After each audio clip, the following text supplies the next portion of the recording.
የምስራቅ አፍሪካ ጂኦግራፊያዊ አቀማመጥን ስናይ አብዛኛው የቀጠናው ሀገራት በትልልቋማ አካላት የተከበቡ ናቸው። ለምሳሌ እንደ ህንድ ውቅያኖስ፣ ቀይ ባህር እና የኤደን ባህረ ሰላጤ። የራሷ የሆነ ባህር በር ቢኖራት ለሌሎች ሀገራቶች የምታወጣውን ገንዘብ ማዳን ትችል ነበር። እንዴት ናችሁ? ሰላም ነው አለን። የጥናት ሰዓታችሁን ስለተሻማ ትቀየሙኝ ማለት? እሺ እንተዋወቅ። እኔ መቅደላይ ትባላለሁ። እኔ መሐመድ ፈቲ ይባላለሁ። 6ኛ ክፍል ነኝ። 12 ዓመት። እኔ ማይዘክ ይባላለሁ። 6ኛ ክፍል ነኝ። 12 ዓመት። እኔ ይልማጅ ይባላለሁ። የ6ኛ ክፍል ተማሪ ነኝ። እድሜ ደግሞ 12። እንግዲህ ተመልካቾች ዛሬ ስለ ባህር በር ከ6ኛ ክፍል ተማሪዎች ጋር ልናወራ ነው። በጥናታቸው ሰዓት ላይ ተገኝቻለሁ። 6ኛ ክፍል የአካባቢ ሳይንስ መጽሐፋቸው ላይ ባህር በር ዙሪያ እንዲሁም ደግሞ በምስራቅ አፍሪካ እንዲሁም አጎራባች ሀገራትና የውሃማ አካላትን በተመለከተ ሰፊ ሽፋን ሰጥቶት በ2015 ዓ.ም የአዲስ አበባ ትምህርት ቢሮ ያዘጋጀው መጽሐፍ አለ። በዛ ላይ ስለ ተማሪዎች በተለይ ስለ ሀገራቸው እውነት እንዲያውቁ እየተደረገ ነው የሚገኘው በትምህርት ካሪኩለሙ ገብቶ የምስራቅ አፍሪካ አጎራባች ሀገራት እና ውሃማ አካላት ይላል ገጽ 12 ላይ አካባቢ ሳይንስ መጽሐፋችሁ። ገጽ 13 ላይ ደግሞ የባህር በር ጥቅም ምንድነው፣ በምስራቅ አፍሪካ የሚገኙ ደሴቶችን ዘርዝሩ፣ በጥያቄ መልክ የቡድን ውይይት መልክ የቀረበ ነው። ስለ ባህር በር ምን ታውቃላችሁ? እስቲ ምን ተማራችሁ? መጀመሪያ የባህር በር ምንድነው የሚለውን ነገር በየተራ አስረዱኝ። ከማሂ ልጀምር። ባህር በር ማለት ትላልቅ መርከቦች ቆመው እቃዎችን የሚያራግፉበትና የሚጭኑበት ወደብ ማለት ነው።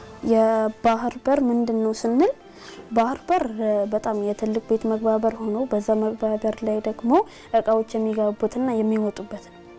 እናም እኛ በትምህርታችን ላይ እንደተማር ነው ባህር በር አንድ ሰው ባህር በር ካለው በጣም ጠቃሚ ነገር ነው። የባህር በር ካለው በጣም ብዙ ንግድ ምናምን ያገኛሉ። ይህ ማለትም የባህር በር ለእያንዳንዱ ሀገራቶች በጣም ጠቃሚ ናቸው ብዬ ነው የማስበው። የባህር በር በጣም ብዙ ጥቅሞች አሉት።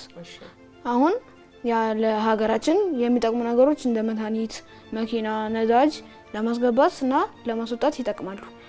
እና የባህር በር ካለን እነሱን በዝቅተኛ ዋጋ እናስገባለን እና እነሱም ደግሞ የኢትዮጵያን ዜጋ የስራ ጥቅም ያበረታታል፣ ስራዎችን ያበረታታል እና ሀገራችንን ቶሎ ቶሎ ያሳድጋል። የባህር በር ጠቀሜታው ምንድነው የሚለውን እስቲ ንገረኝ አንተ በተማርከው ልክ።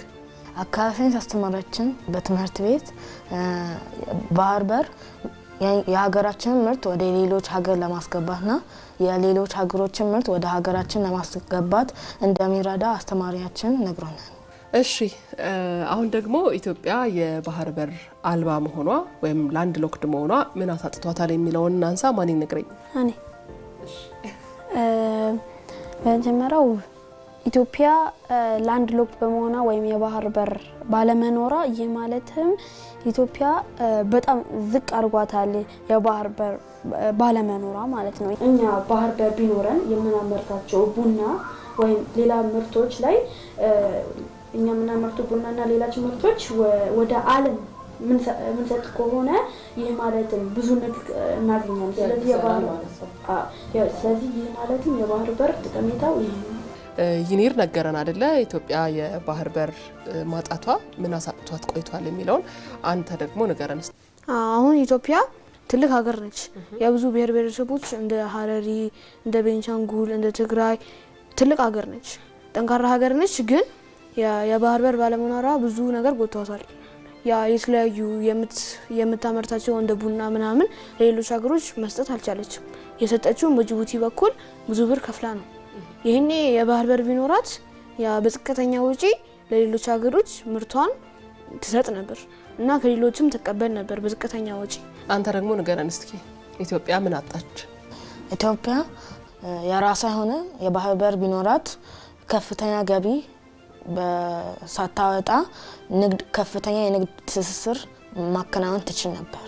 እሺ የባህር በር ባለቤትነት ጥያቄ ሁሉም ኢትዮጵያውያን በጋራ ጸንተው የሚቆሙለት የብሔራዊ ጥቅም አጀንዳ ሊሆን ይገባል። የባህር በር ጥያቄ የወደብ ጉዳይ ብቻ ሳይሆን የኢትዮጵያን ትልቅነት የሚወስን መሆኑ ያጠያይቃል። ትውልዱም ይህን እንዲያውቅ በስርዓተ ትምህርት ውስጥ መካተቱ ትልቅ ጠቀሜታ ያለው ነው። እንዲሁ ደግሞ መምህራንም ወላጆችም ትውልዱን በመስራት ኃላፊነታቸውን ሊወጡም ይገባል።